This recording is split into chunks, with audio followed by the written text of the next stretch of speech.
Assalamualaikum warahmatullahi wabarakatuh. Bismillahirrahmanirrahim. Kita lanjut ke materi selanjutnya, yaitu tentang manajemen stres pada pasien. Kalau kemarin di awal kita sudah belajar tentang tahapan psikologi pasien, maka hari ini kita lanjutkan untuk manajemen stresnya. Pengertian manajemen stres adalah kemampuan individu untuk mengelola stres yang timbul dalam kehidupan sehari-hari.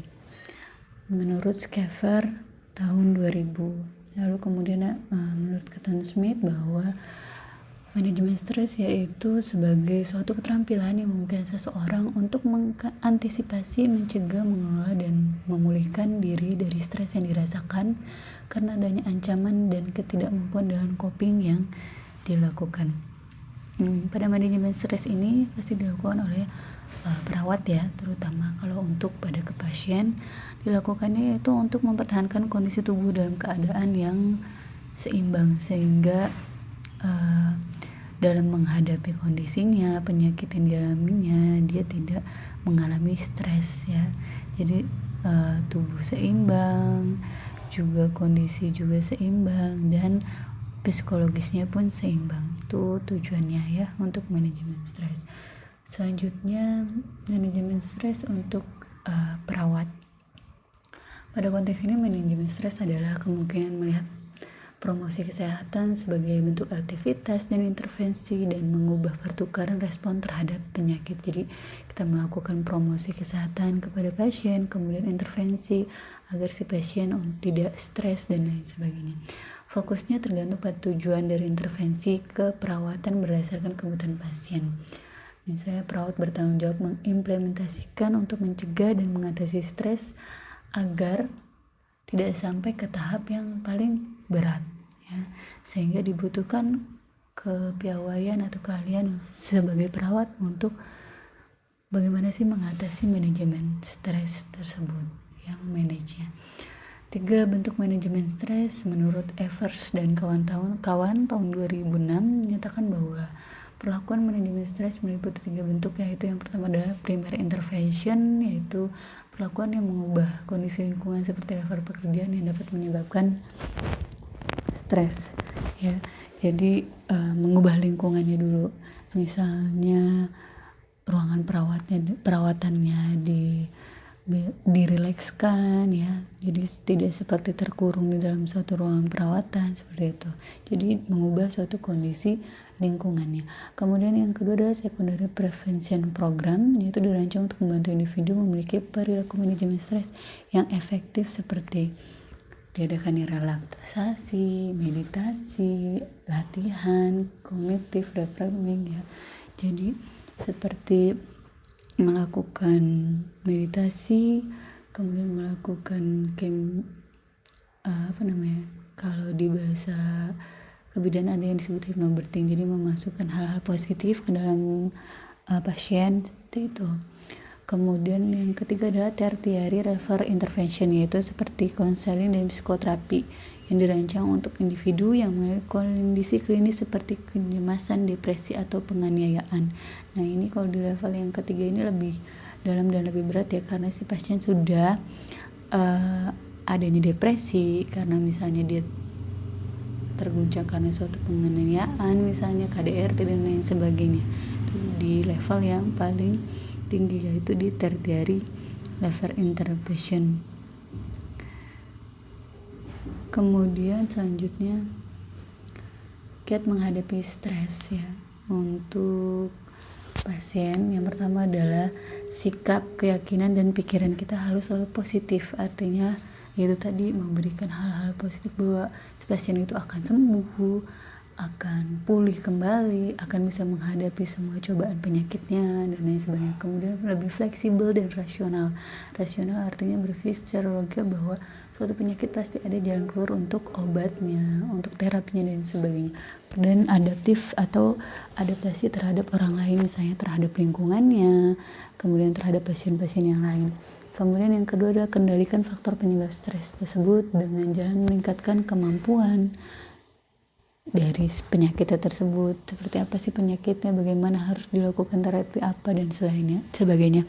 Kemudian menyadari bahwa memang sudah takdir terkena penyakit tersebut, harus menerima dengan lapang dada ya, dengan sabar dengan menghadapinya, serta akan melakukan semua proses pengobatan, bertindak melakukan semua proses pengobatan. Kemudian yang ketiga adalah perhatikan diri si pasien, proses interpersonal dan interaktif serta lingkungannya ya, terhadap lingkungan pasien, rumah sakit dan lain sebagainya. Kemudian yang keempat, kembangkan sikap efisien. Artinya bagaimana caranya bahwa pengobatannya itu dilakukan secara efisien, jadi tidak tertunda lama karena si pasien itu mau untuk sembuh. Kemudian ada kelima, faktor relaksasi, yaitu relaksasi otot, misalnya menurunkan denyut nadi dan tekanan darah, mengurangi keringat dan frekuensi pernafasan. Jadi lebih kayak seperti bersama dengan meditasi ya, relaksasi artinya dia relax, misalnya dengan cara tarik nafas gitu ya, menyuruh pasien untuk tetap tarik nafas, menghembuskan nafas jika memang kecemasan itu melanda dia, stres itu melanda dia. Kemudian relaksasi otot dapat menurunkan ketegangan fisiologis dan berlawanan dengan ansietas. Nah, kemudian ada visualisasi, yaitu merupakan kesan batin yang diciptakan secara sadar oleh diri sendiri sehingga menjadi rileks dan mengabaikan stres. Itu kesan batinnya dalam hati bahwa dia bisa rileks, dia bisa sembuh, dia bisa menjalani pengobatannya dengan baik ya, sehingga stres itu akan terabaikan dengan sendirinya. Ya, seperti itu contoh untuk kiat menghadapi stres. Selanjutnya yaitu cara manajemen stres ya. Yang pertama adalah pengaturan diet dan nutrisi. Misalnya pengaturan diet ini merupakan cara yang efektif ya dalam mengurangi dan mengatasi stres melalui makan dan minum yang halal dan tidak berlebihan. Kemudian juga dengan mengatur jadwal makan secara teratur ya, menunya bervariasi, jadi si pasien itu tidak bosan dengan menu bubur aja misalnya gitu ya. Misalnya boleh nasi yang lebih lembek gitu kan. Kemudian hindari makanan dingin dan monoton. Kemudian semua ini, pengaturan dan diet dan nutrisi ini tidak dapat menurunkan kekebalan tubuh, artinya maksudnya dapat meningkatkan kekebalan tubuh ya. Jadi kalau ada pengaturan diet dan nutrisi dapat meningkatkan kekebalan tubuh. Kemudian yang kedua adalah istirahat dan tidur, merupakan obat yang baik dalam mengatasi stres juga, karena berhubungan dengan istirahat dan tidur cukup akan memulihkan keadaan tubuh si pasien. Lalu tidur yang cukup akan memberikan kegairahan dalam hidup dan memperbaiki sel-sel yang rusak. Jelas istirahat yang cukup saja bagi yang sehat adalah merupakan suatu kebutuhan yang dasar, paling 8 jam ya untuk orang yang sehat, apalagi untuk orang yang sakit yang pemulihan tubuhnya itu harus benar-benar dipulihkan. Kemudian yang ketiga ada olahraga atau latihan teratur, yaitu suatu cara untuk meningkatkan daya tahan dan kekebalan fisik maupun mental. Olahraga dapat dilakukan dengan cara misalnya jalan pagi, jalan-jalan di tempat tidur aja, misalnya di tempat tidur, turun dari bawah tempat tidur, jalan-jalan ya sedikit. Kemudian lari pagi, ini bagi pasien yang cukup bisa lari ya. Kemudian misalnya lagi keringat, mandi air hangat untuk menghilangkan keringat setelah olahraga untuk memulihkan kebugaran. Kemudian yang keempat adalah berhenti merokok. Ini adalah bagian dari cara menanggulangi stres karena dapat meningkatkan status kesehatan serta mempertahankan ketahanan dan kekebalan tubuh juga. Pasti kalau untuk orang yang sakit, apalagi sakit dengan paru-paru, harus berhenti untuk merokok.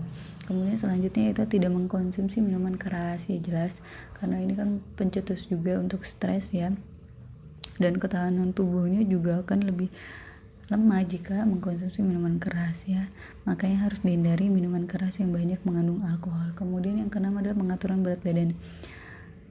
Peningkatan berat badan ini salah satu juga yang dapat menyebabkan timbulnya stres ya, karena peningkatan berat badan itu mudah menurunkan daya tahan tubuh ya terhadap stres. keadaan tubuh yang seimbang, cukup, dan ideal adalah dapat meningkatkan ketahanan dan kekebalan tubuh. Kemudian pengaturan waktu. Pengaturan waktu dapat dilakukan dengan cara menggunakan waktu secara efektif dan efisien serta melihat aspek produktivitas waktu, misalnya dengan menghindarkan stres, bisa buka laptop mengerjakan, membuat buku misalnya, atau melihat internet atau hal yang dirasa baik untuk si pasien, dirasa menyenangkan untuk pasien, boleh dilakukan ya. Kemudian terapi psikofarmaka, biasanya ini adalah menggunakan obat-obatan dalam mengalami stres, yaitu dengan cara konsumsi obat untuk anti cemas dan anti depresi. Biasanya ini dilakukan jika sudah menderita gangguan jiwa atau terlalu depresi, sehingga dia harus menghilangkan gejala hal-hal yang sifatnya depresi ya, berputus asa dan lain sebagainya. Sehingga untuk obat-obatan itu, obat-obatan penenang jiwa, obat-obatan anti depresi, anti cemas, dapat berpikir secara jernih si pasien, sehingga dapat menghadapi penyakitnya dengan sabar, kemudian dengan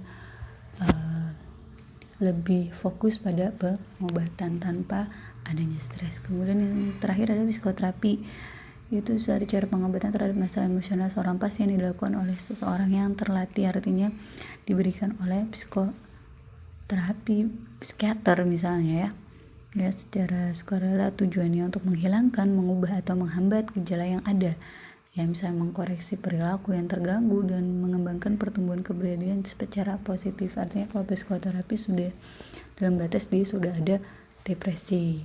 Oke. Tentang manajemen stres tadi sudah kita bahas secara garis besarnya. Lanjut ke loss and grief atau duka cita dan kehilangan. Pengertiannya yaitu peristiwa dari pengalaman manusia yang bersifat universal ya, kehilangan dan kematian peristiwa dari pengalaman manusia yang bersifat universal dan unik secara individual. Kehilangan karena kematian yaitu suatu keadaan pikiran, perasaan, dan aktivitas yang mengikuti kehilangan. Sedangkan duka cita yaitu proses mengalami reaksi psikologi, sosial, dan fisik terhadap kehilangan yang dipersepsikan. Jadi kalau kehilangan untuk pasien, misalnya kehilangan kepercayaan dirian, atau misalnya keluarga pasien, ada yang pasien yang meninggal, keluarga pasien juga depresi gitu, duka cita, kayak merasa kehilangan. Atau misalnya pasien yang mengalami bencana alam, dia kehilangan seluruh rumahnya atau kehilangan keluarganya juga, misalnya lagi orang yang kecelakaan lalu kehilangan anggota tubuhnya, misalnya tangannya atau kakinya, itu suatu proses kehilangan juga ya, dan duka cita juga.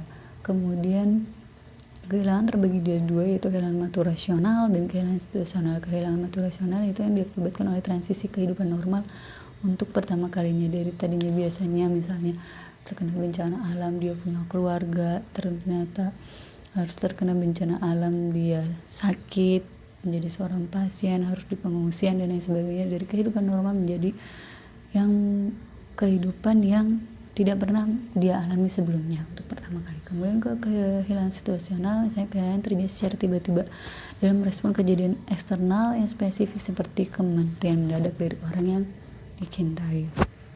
Itu situasional. Kemudian respon dari duka cita, ada duka cita adaptif dan terselubung. Kalau adaptif ini proses bergabung, coping, interaksi, perencanaan, dan pengenalan psikososial. Artinya dia duka citanya masih bisa beradaptasi ya, tadinya ada berkabung, terus akhirnya dia menerima, akhirnya berinteraksi dengan sosialnya, mulai berinteraksi dengan sosialnya, kemudian dia berencana sesuatu ke depan untuk masa depannya. Kemudian pengenalan psikososial dia setelah mengalami duka cita itu atau mengalami kehilangan tersebut. Kemudian yang kedua adalah duka cita terselubung, yaitu mengalami kehilangan tidak dapat dikenali, rasa berkabung yang luas atau didukung secara sosial, dia lebih luas lagi, tidak terlalu dirasakan, tapi sebenarnya dia mengalami duka cita. Kemudian lanjutannya, menurut keberadaan Ross tahun 1969, tahapan dari duka cita yang pertama adalah menyangkal atau denial. Biasanya orang gemetar, misalnya mendapati dirinya kehilangan salah satu organ tubuhnya, misalnya dia tremor, terus menghela nafas, dingin, pucat, berkeringat, anoreksia, kadang tidak mau makan, tidak nyaman dengan dirinya. Kemudian ada fase selanjutnya itu marah terhadap diri sendiri, kenapa dia mengalami seperti itu. Kemudian ada lagi fase tawar menawar, artinya jika saya, misalnya seandainya saya tidak seperti ini, tidak mengalami kecelakaan, misalnya saya tidak bisa tidak kehilangan anggota tubuh saya dan lain sebagainya.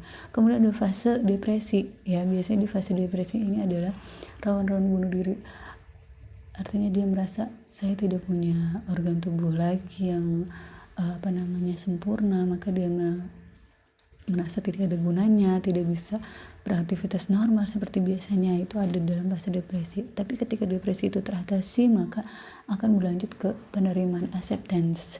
Jadi dia menerima bahwa dirinya, oh seperti inilah takdir saya, maka dia dapat menerima dengan baik dan sabar lapang dada. Kemudian yang mempengaruhi terhadap respon kehilangan, yang pertama adalah karakter personal atau usia, jenis kelamin, status sosial, ekonomi, dan pendidikan. Ini berpengaruh.